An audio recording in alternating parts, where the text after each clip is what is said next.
Okay, thanks, Alex. Good afternoon, everyone. I hope you had a nice lunch, and also you met some maybe new people during the lunch session. But for this panel, we will talk about Deeptech, which is now booming, definitely here in Japan, but also, I believe, around the world. So the definition of Deeptech varies by people. Some people say that it's a startup with technology that is based on the most recent cutting-edge scientific breakthrough. Some people say it's a startup that is not confined in digital, so it combines digital and the physical world. Some people call it it's anything that is not pure software.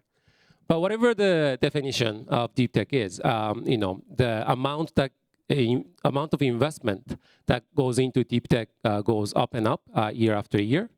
And there are more and more Deeptech startups that are emerging around the world.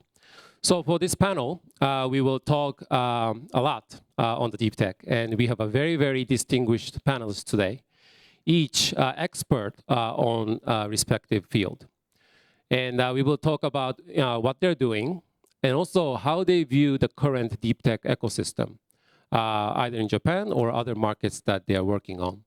And maybe lastly, as the panel's title suggests, how can Japan be a more stronger powerhouse in this space, and then leave ample time for Q&A. So let's start with the brief introduction of each of the panelists, maybe in 2 to 3 minutes, what you do, and also if you could describe what's exciting about your business, that would be great. And let's start with Yusuke-san. Thank you very much for your introductions. I'm Yusuke Haga, running a company, startup company. It's called Robotruck. Maybe you may understand well about from the company's name. You will be aware in Japan there is a severe shortage of the truck drivers in Japan. So that's why we are expecting to provide autonomous driving technologies to Japanese robotics companies. But in futures, we hope to expand the business to a global. Please excuse, I'm not engineers. So I may not be familiar with the technology details itself. And thank you very much. Thanks. So autonomous driving for trucks. And Jeff? Hello, everyone. My name's Jeff Harper. I'm with Zeta Joule Incorporated. Firstly, I'd like to say congratulations to the 15th anniversary for GI. I think that's fantastic. So Zeta Joule is a project developer for advanced nuclear reactor technology. We have our offices are here in Tokyo and also in the USA. And we are financially backed by GLOBIS Capital as well as Coral Capital and some others. So I look forward to having this discussion.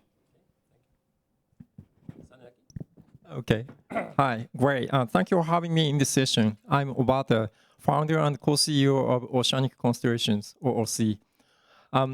We call ourselves Keel to Code Company, KEEL to Code Company, Japanese maritime startup company developing drone ships, together with the software for the swarm controlling the vehicles smartly with the predictive digital twin to forecast the future scenarios. So we are basically developing both hardware and the software with together.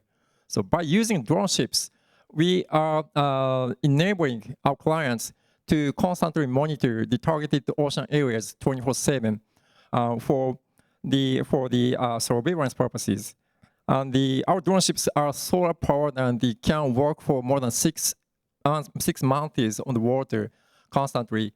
So we are planning to launch a large scale in 2027. And our key technology is to unite both software and hardware, as I said. But at the same time, we are using the virtual technologies to combine the real USB with the virtual USBs into one real-time consolidated system, which we call cross-reality constellations. So the combination itself is going pretty well, and we were perceived as a good deep tech company by Emerson. And now I'm here in this presentation. So thank you.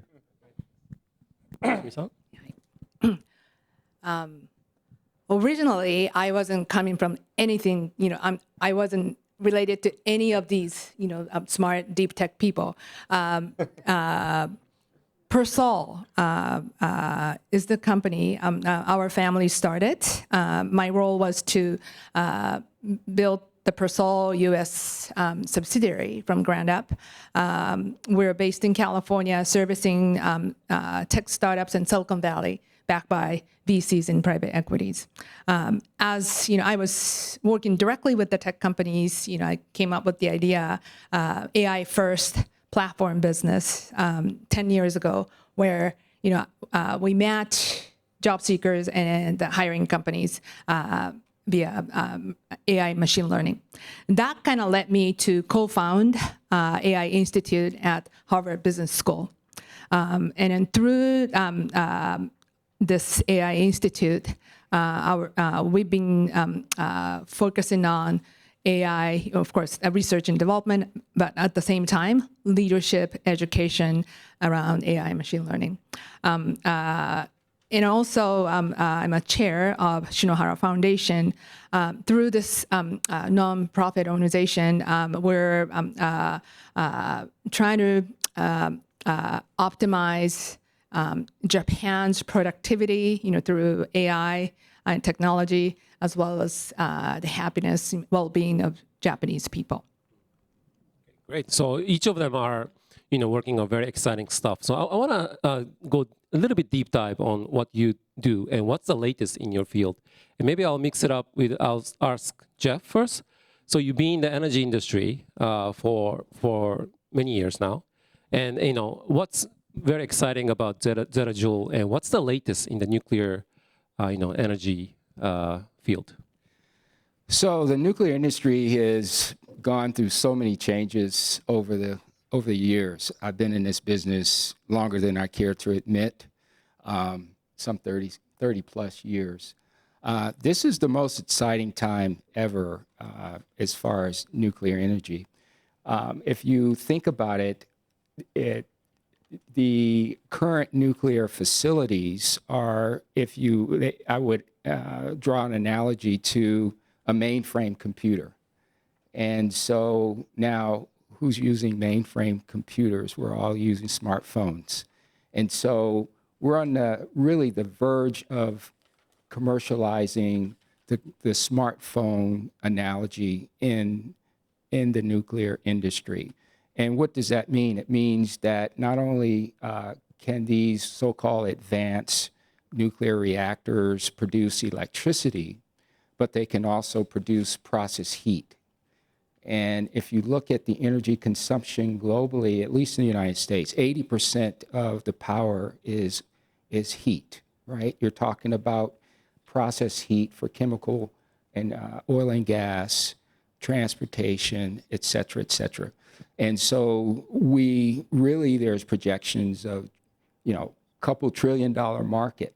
And actually, we only have maybe one company, actually in China, that's deployed at this point, what we call a small modular reactor. And so the market's wide open. And we're really looking at a handful of companies globally that can get to the market first. And so speed to market is so important, because if you're first to market, you're going to have tremendous upside in market share, and et cetera. So the fight really is on who can get there first. And then once you get there, customers are really not going to be that difficult to get. What's going to be hard to manage over time, at least initially or over time, supply chain and talent. And how far are you in? So what Zeta Joule, the core business for Zeta Joule, is to look at technologies and figure out which technologies are winners, and then use all of our resources, meaning business, finance, to develop these technologies and commercialize these technologies. So we're looking globally. We're looking here in Japan, we're looking in the United States, we're looking in Europe for sites and technologies to deploy.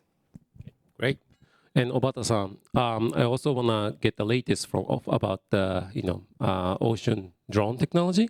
You used to be working for Goldman Sachs, and now you're at Maritime drone, which is a very different field. Now, what excited you to join this space, and what's the latest in this field?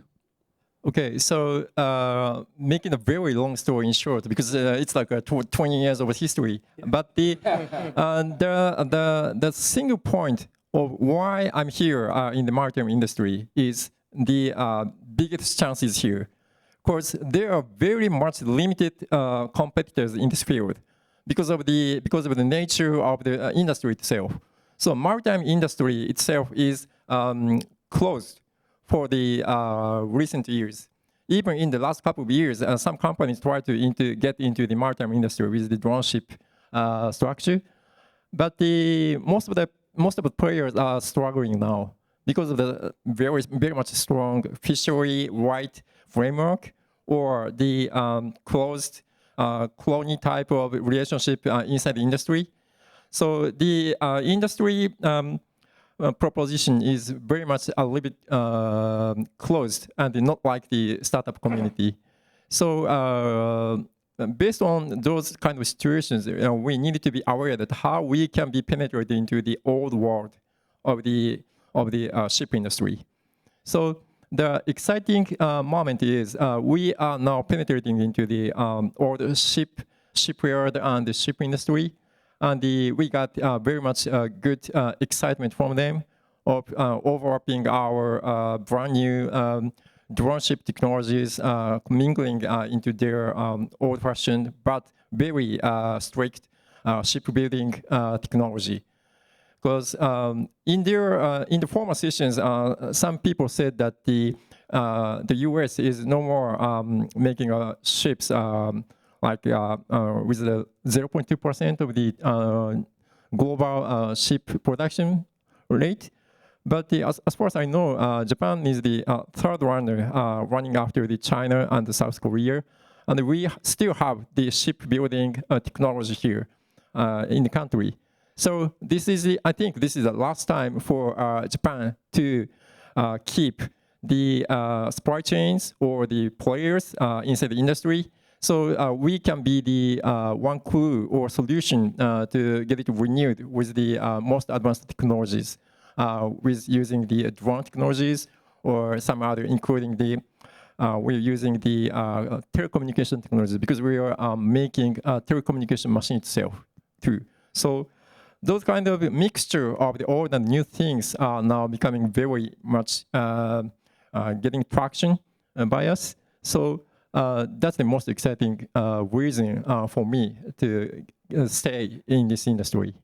Yeah, definitely. I agree that Japan has a very big advantage in maritime technology and others as well. Haga-san, I want to turn it to you. So I saw your robot truck about a few weeks ago when I was driving Tome. But still there had some drivers in it. How many years are we until we get the trucks going autonomously? And what's the latest in your field? Thank you. And we are targeting to kind of market in our service at the end of 2020s. So 3 or 4 years later from now. And the autonomous driving technologies basically categorized as the physical AIs, where NVIDIA or SoftBank turn kind of fire on the world of physical AIs. So that means we need AI engineers in a quantity or quality perspective. But unfortunately, in Japan, there is not so much AI engineers in Japan domestically. So we need to incorporate or take foreign engineers to Japan to develop our technologies. So especially for our companies, I'm a founder in based on corporate perspective, but and the other founder is Chinese, and he was all responsible for the tech sides.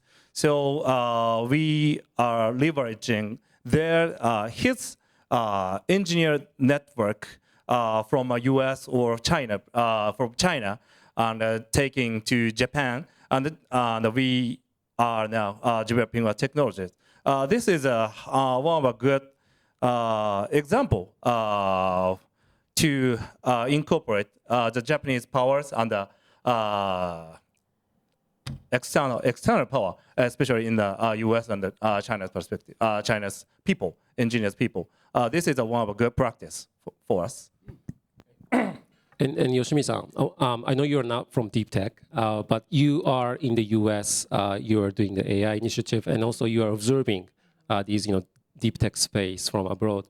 Do you have any comments, or how do you see the Japanese deep tech ecosystem? I think the deep tech is it for Japan's success. Historically, Japan has been known for manufacturing, science, material science.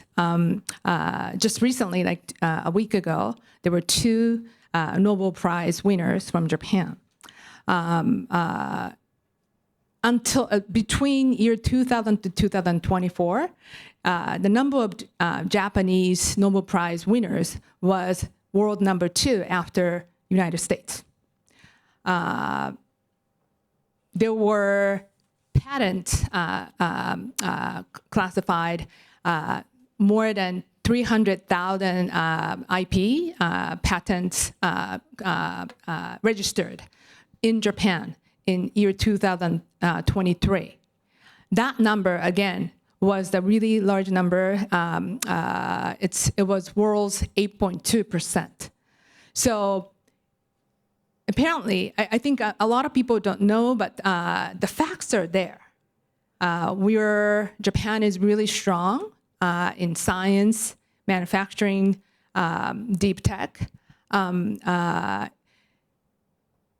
Large language model, that was something that we didn't invent, but Japanese people are really good at taking something, applying it to what we're really strong at, which is the science area. Combining robotics with science, putting AI, the brain into it.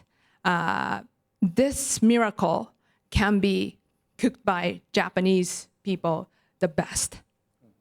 So I think it's a really exciting moment. Sure. So Obata-san, so Yoshimi-san mentioned about Japanese opportunity and advantage of doing deep tech here in Japan, patents, a lot of technology, and mindset as well. As a person who is running a deep tech, what has worked, and what can Japan do better? How was it? How was the last 2 years of journey for you? Starting a deep tech startup here and running it. Okay, the partly depends on the my personal experiences, but what I'm feeling now is when we talk about the deep techs in the context of the States or in the context of Japan, there is a somewhat discrepancy between the two. From Japan perspective, when we talk about deep tech on the newspapers or some other news sources, they always gravitated to more like academic sourced tech origin companies rather than how their technology is used or implemented into the societal use. So meaning that when we talk about the deep tech companies, so tech is great, that's fine. But what I think is the most important is how the technology can be implemented into this society with huge impact. So that might be the biggest, issue or cause I want to think about. So my company is now focusing on how we can be easily deployable, easily implemented into the societal needs. So that might be the key for us to grow and survive from when compared to the other deep tech companies. So in the maritime industry itself, the number of players are very small. But at the same time, I'm feeling that if we want to survive and grow, we need to be very careful about how we can get the social needs for our technology. That might be the key. So you're saying that demand-driven is a very key point. Okay, not academic-driven necessarily. Haga-san, I want to get your comment on how you view the, Japanese deep tech ecosystem. What has worked for you, and what are the challenges that you face? Thank you. And I agree with the opinion in Yoshimi-san that the physical AI or deep tech is kind of the combination of a hardware and software, right? So in Japan has been good kind of a hardwares or types of technologies and manufacturing. You mean the manufacturing, right? But honestly, Japan is not good at kind of softwares types of technologies, AI types of technologies, right? So Japan needs to supplement such technologies outside from Japan to incorporate. That is what I have said earlier. Such kind of a combination is the key to win the global for a Japanese company. Jeff, do you have any comments on this? You hold a mic, so. Oh, sure. No, it's very interesting. I think looking at a competitive advantage for Japan itself, and I would say that ideas change the world, right? And so taking those ideas and implementing them is really, I think, success. I think, you look at what's driving this nuclear renaissance now, it is actually, clean energy, nuclear is clean, but more than that, it's AI, right? I mean, you need tremendous amount of megawatts, tremendous amount of power to run these models, this AI. And so I think given the fact that Japan has just a tremendous technology base and people here, it's really a really good opportunity from a country strategic advantage, if you will, or competitive advantage, to really get deep into AI solutions. If I might, just one more thing. One of the other reasons why, again, I mentioned IP ideas change the world. Japan is really in a tremendous position in terms of advanced nuclear. You would not know this, or maybe you do. There is a high temperature gas reactor, R&D reactor here in Japan. It's been here for 27 years. So, whereas the rest of the world is really going toward trying to deploy these commercially, Japan already has the reactor. And so the next step is to commercialize that reactor. But that puts Japan way ahead of the rest of the world. And this game is all about being first to market. So speed to market is so important. And if you can combine the technology and the nuclear technology that's already here, already built, along with AI tools, you're way ahead of the game. Great. So maybe moving on to the next topic is that, so the panel is titled, Leveraging Japan's Strengths to Build a Global Tech Powerhouse. And everyone talked about the great opportunity that Japan has, and I hope that Japan will be the next big tech powerhouse. But I'm sure there are also bottlenecks or hurdles to that. In your point of view, what is the single biggest bottleneck? And if you could change one policy to further accelerate Japan's deep tech business penetration, what would that be? And I would like to get maybe point of view from each one of you. Can I say three? Sure. So first of all, the IP, the ideas, the great ideas and IP that Japan has produced needs to be utilized, need to be commercialized. I mentioned about patents, right? The corporate patents, 30–40% of them are underutilized. It's sleeping at the corporation level. We should unlock them and use them, put them into commercial use. According to the data, it's worth somewhere between 10 to 20 trillion yen value. So that's unlocking our ideas, IPs. Number two, as you mentioned, talents. We don't have enough talent, software development, AI, but also, as you know, Japan doesn't have enough talent. The immigrations, encouraging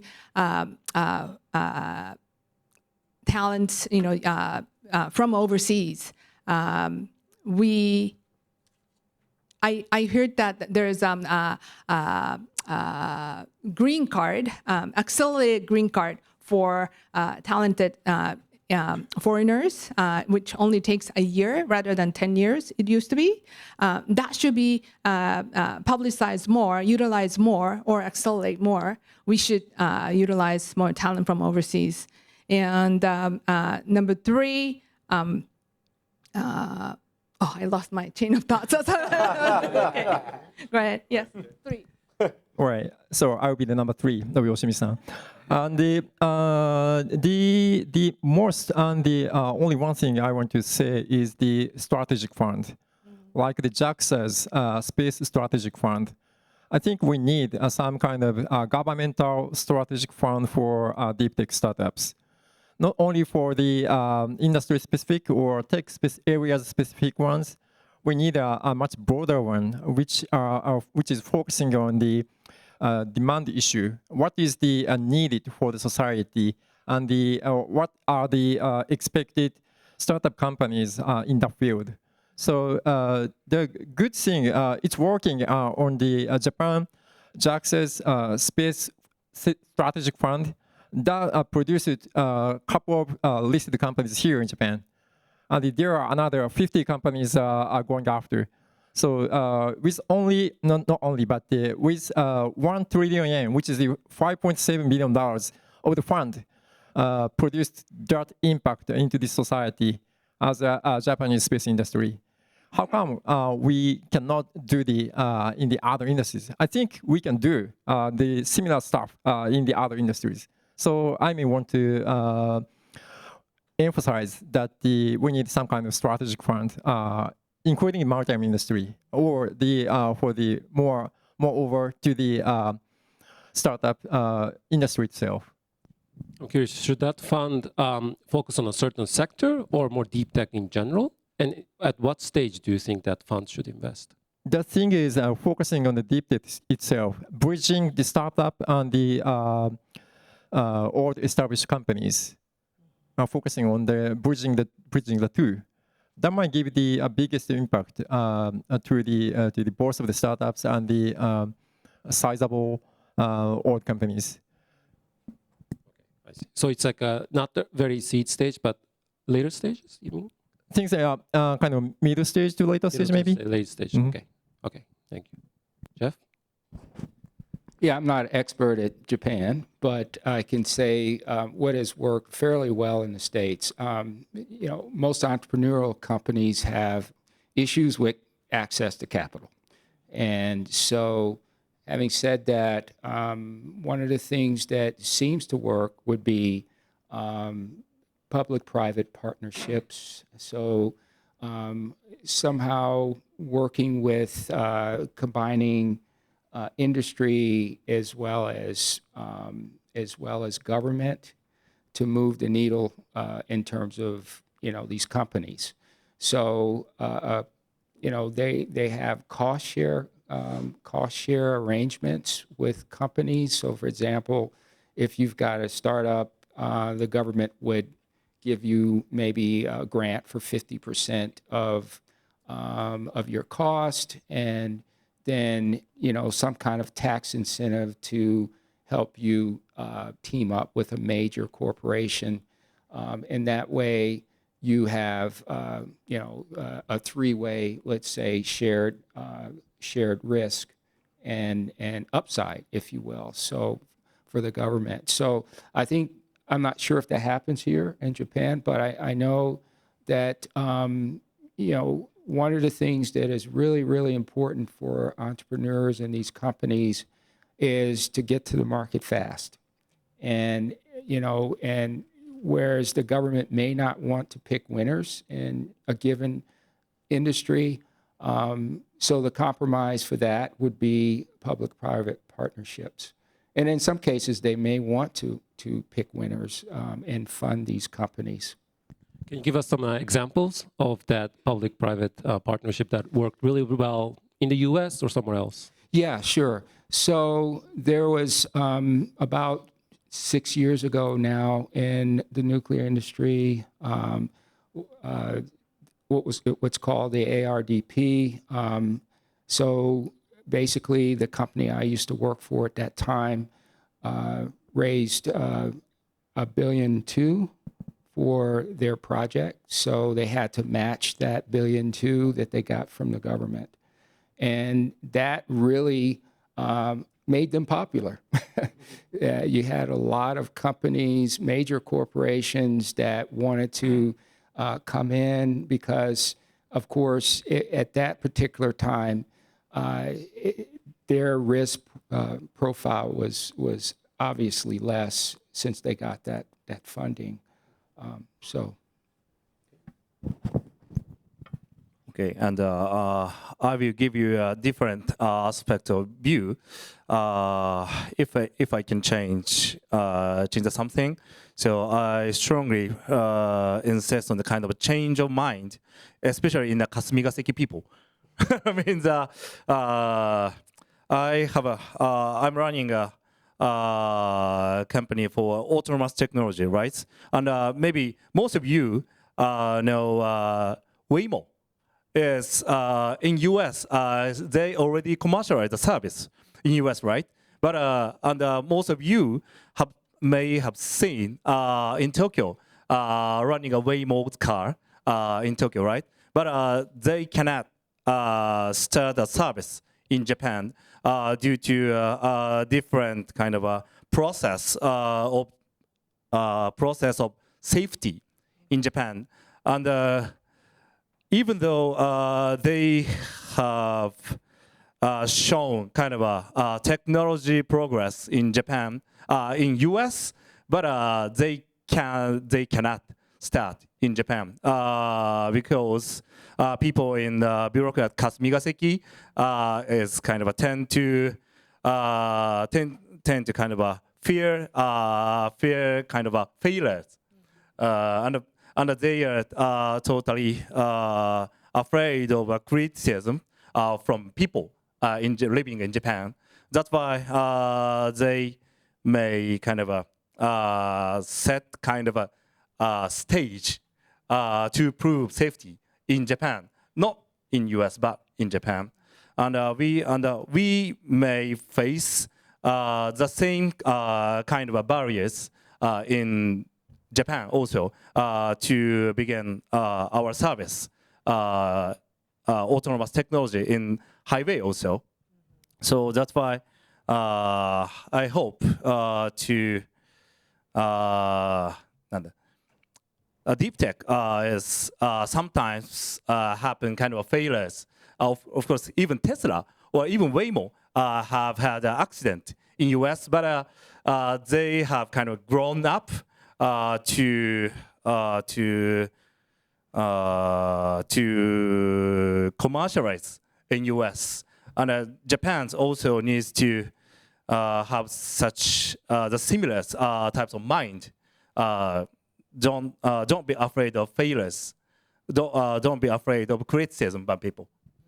So you're saying, more risk taking, and even if the complete deregulation is difficult, maybe we can start with the sandbox or trial or different methods of Yes. starting something new. Okay. Did you remember the third one? No. Well, I kind of do. So this is related to Jeff's business. When you combine AI with physical AI, robotics, and Deeptech, what we need is compute, and then that requires a ton of energy. So the third key is really ability to build that energy here in the United States. I mean, in Japan. And that's probably where the nuclear technology also plays a big part. Okay, I want to open up the questions, for the questions. Please raise your hand and state your name and also who you want the response from and your questions, all within 30 seconds. I'll try to take 2 or 3 questions at once. Yes, gentleman there.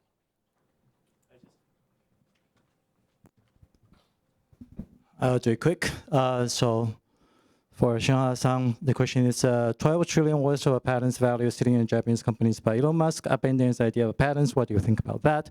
And to Obata-san, can your logistics drone ships carry shipping containers, and what's the timeline? Because we are preparing a PLC to move fresh produce to remote places. Okay, sorry. Let's stop there. Sorry, can you go a little bit slower? I couldn't catch all the questions. Okay, sorry. Maybe From the beginning? First 2 questions. Yeah. One to Yoshimi-san there. Okay, 12 trillion worth of patent value sitting in Japanese companies. Trump, what? I'm sorry? 12 trillion worth of patents Yes. sitting in the Japanese companies. Yes. But Elon Musk abandons the idea of patents.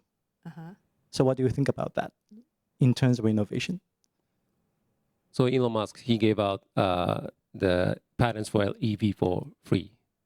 For free. And he probably the most innovator Sure. today, and he doesn't really care about patents a lot. So I kind of want to know what do you think about it? Okay, so that's one question. And what's the second one? So for the drone ships, I wonder if your logistics drone ship can carry the shipping containers, like 20 feet or 40 feet. Yeah, and what's gonna be the timeline? Because we are preparing the PLC to move fresh goods to the remote places. So I wonder if what's the specs of your upcoming drone ship for cargo. And sorry, any other questions? Yes, right here.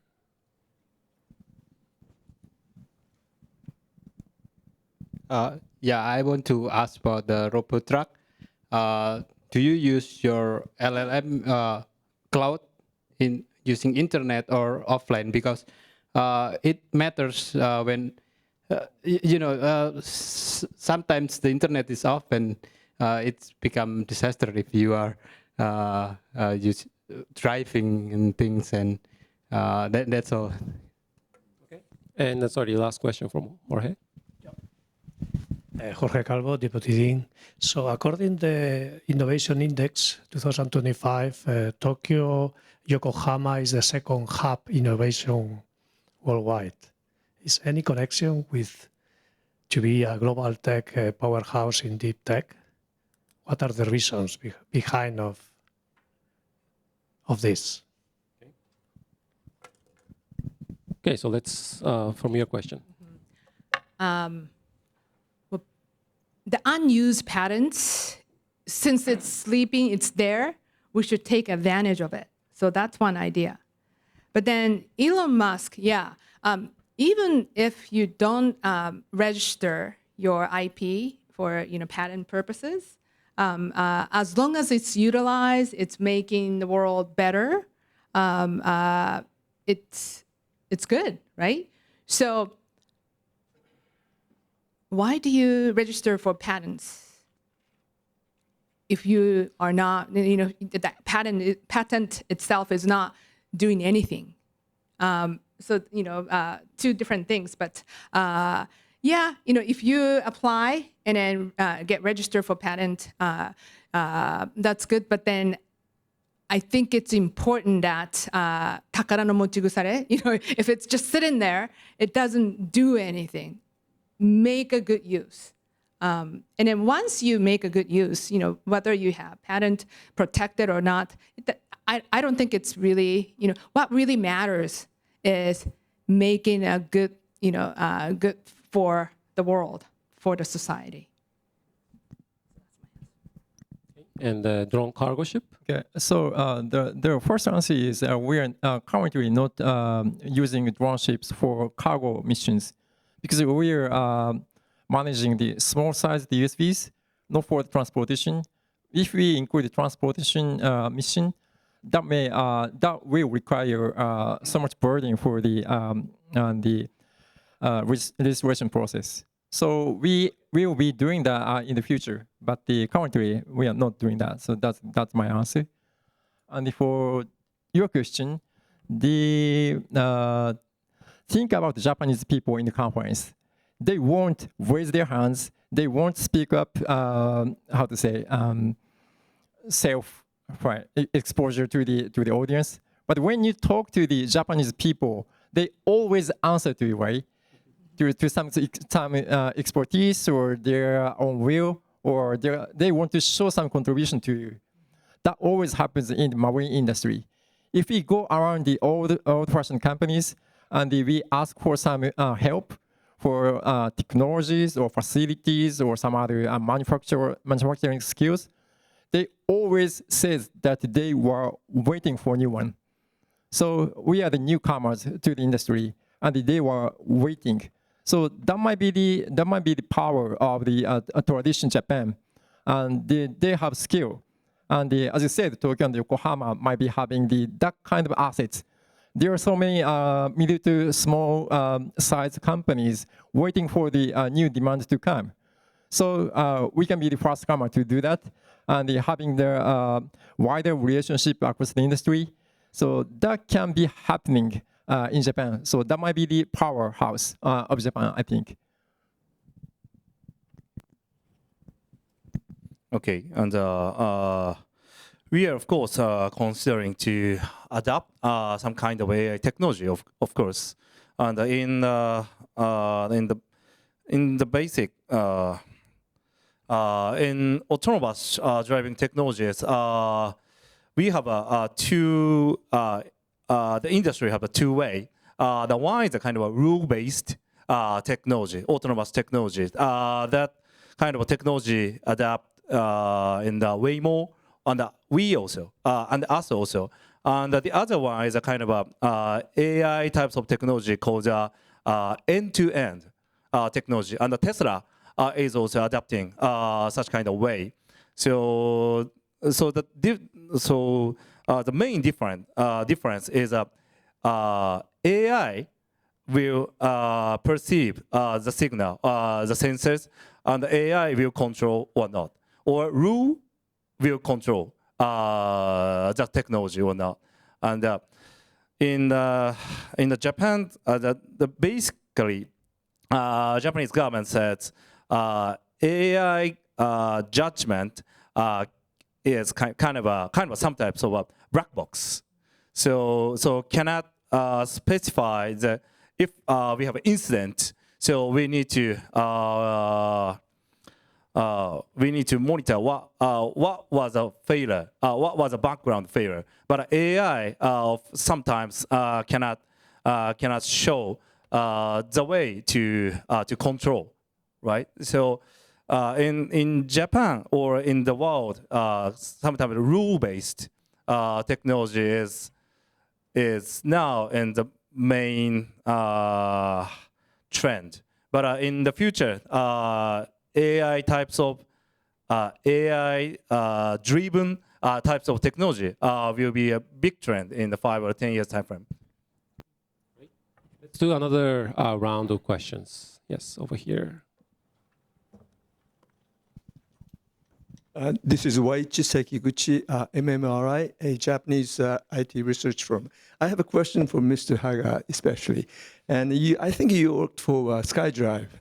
And then Toyota is helping American company Joby Aviation. And I think founder and CEO of SkyDrive is a former employee of Toyota. So why Toyota is not helping SkyDrive to Japanese technology? This is simply because... Okay, let's start another. So let's take a few questions at once. Maybe gentleman over there. This is really a very quick fact-checking comment, if I may. It's regarding the comment about Elon Musk and Tesla. It says, from Google, Tesla does not stop applying for patents, but it has a unique open source strategy where it pledges not to sue companies that use its technology in good faith. Tesla continues to file patents primarily as a defensive measure to prevent competitors from claiming their inventions and then potentially suing Tesla. This means they have a large portfolio of patents, but they don't enforce them against those who play by their rules and act in good faith. Thanks for the additional information. Any other questions? Yes, over here. Maybe not a direct question, but can somebody talk about the role of universities in the whole deep tech growth going forward? Great question, thank you. And over here? Thank you, Joseph Perkins. This question for Jeff and actually all the rest of the panel. In traditional tech, iterations is a really important part of development and building out new technology. But my perception is deep tech takes a lot longer to iterate on, a lot longer to kind of evolve. And I'm just wondering what kind of strategies you have to help that process accelerate faster in the same way that like software companies iterate their technologies. Okay, thank you. So let's do the responses. Maybe Takasan First? I'm happy to go first, if you don't mind. Sure. So universities play a huge role in the nuclear industry. They simply put, there's quite a few test reactors, R&D reactors that are located at universities. Lots of research comes from universities. These type of partnerships with companies like ourselves really make a difference. And so there's two strategies right now. If you're in the business that I'm in, namely developing these new plants, one is to go straight to the market, or the other one is to actually deploy a demonstration reactor at a university, for example, or a national laboratory. And then your question about iteration, yes, the cycle time with nuclear reactors is a long time. So it is the classic deep tech. It's large CapEx. It's very complicated in some respects, technology, and it's long cycle times. The issue, though, and a unique part about the nuke industry is that we've only used one technology all along, which would be the water-based technology or light water technologies. Actually, these advanced reactor technologies have been around for a very long time. In fact, the high-temperature gas reactor is operated, for example, in Germany for some 20 years, and again here in Japan, it's actually operated as a demonstrator for a long time, 20 plus years. So really what it's all about for us is not so much does the technology work, but can we make it economic? And so the only way really to make it economic or prove out the economics beyond the assumptions that we make is to build. And so that's why first to market is very important, and that's why a demonstration reactor at a university, for example, is maybe it doesn't have the same, let's say, economic requirements or rigor that a commercial reactor would have to have. So that's sort of, I guess you could say, an interim step. But this is a very hands-on industry at this point, and that's why the race is on. We need to be first to market. Yoshimi-san, do you also want to answer the role of university question? Right.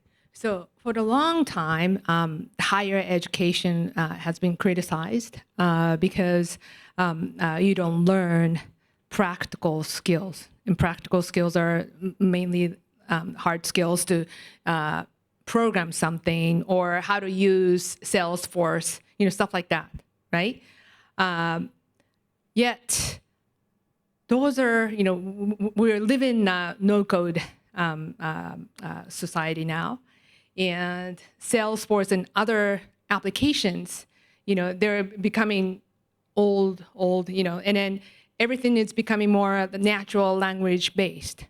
So you don't have to learn how to use specific software. All you need is to be able to describe, communicate what you want or what more, in a bigger sense. I think everybody, the critical skill to keep or learn is critical thinking. Look at the big picture, the globe, and see what's happening, what's the problem, what's the potential to grow. Ability to learn that and have an agency to do something about it and to communicate, the ability to communicate your ideas and your agencies. I think universities offer a lot. University like GLOBIS, there are people come in and discuss about ideas. Those are things you can't learn online or micro learning. These are the things that that only human can do. So I think in the longer term, universities or higher, those education systems survive and become more important. And Haga-san, do you want to respond to the question? Okay, so this is this is not your question is not related to this agenda. So maybe I can talk I can talk with you closer. Offline. Okay, take it offline. And Obata-san, do you have any comments on any of the questions that was raised so far? Oh, yeah, about the academic role of question. And currently we are having the contract, cooperative contract with 4 universities now. And to be honest, I am very much comfortable having the relationship with universities because they have their own purpose and they have their own technology base in their studies. And we are here to collaborate with them to make it socially implemented. So I think in the deep tech narratives in Japan, so the communication between the academic people together with the like us startup people are now becoming much and much in good relationship. And as far as I heard from other startup management, the situation is becoming more better when compared to the 5 years ago. So I think we are on track to get it more sophisticated. And Jeff, any comments? Yeah, one last point on this university role, which has a kind of a nuance in this new environment that we find ourselves in, and that is one of the things we're really thinking about is our workforce going forward. And whereas we're expecting digital workforce to be combined with human workforce, so in other words, agents, and AI being a disruptor as it is, you think about where does this take us with the universities going forward, and how does the universities really complement that new workforce, which has a combination of humans and also AI agents or digital workforce. Any other last questions? 1 or 2? Yes, Sayama-san. Hi. Hi, I'm Yohei Sayama from Cora Capital. So it's a bit open question, but my recent concern is deep tech is too broad. So it's actually fragmented sometimes. So today's Panelist is the AI from drone ship or nuclear reactor or rope truck. So the fragmented area, so that means the support also fragmented. So my question is there anything you guys can collaborate for leveraging Japan's strengths? That's a great question. Maybe one last question, if there's any. No. So anyone can answer that. Sorry, question from Sayama-san. Is there any way we can collaborate as a different deep tech startups? Yeah, okay. As an investor company view, I can answer to that question easily because we are in the process of having the collaboration with the other startups. Like we are focusing on the unmanned vehicles and the controlling the software. That requires much more higher AI programs on top of that. So in that context, we are now having a good relationship with other AI startups. Together with developing the more sophisticated way of controlling the vehicles to make the future forecast more concrete. So in those contexts, we are on track of doing that.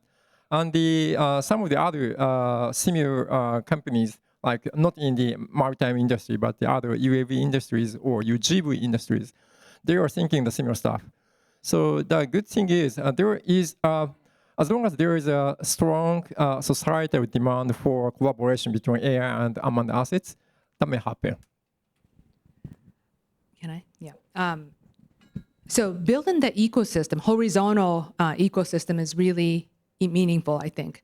At our foundation, Shinohara Foundation, we are doing a couple different things. So for example, this is not specifically for deep tech, but we have a university research grant where people compete for the grant. But at the same time, what we do is we create the community where all the researchers collaborate, exchange their different ideas, different research themes. And interestingly, that gets really, really excited. And then people, find other researchers and then started to collaborate. So that's one effort. Another effort, this is for the care tech, anything to do with, elderly cares to the people with the disabilities.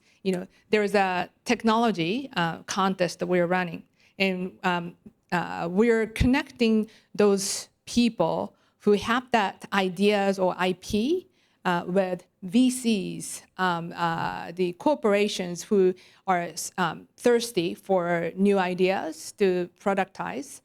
We're building the connections between the people with ideas, people with money, people with capability to build the product. So I think we like to build, keep putting efforts to build this kind of horizontal ecosystems with other partners. Great. So maybe on that very positive and forward-looking note, we would like to conclude this panel. Let's give a big thank to all the panelists who shared their experience as well as insights, and also from the audience who gave lots of great questions. Thank you very much.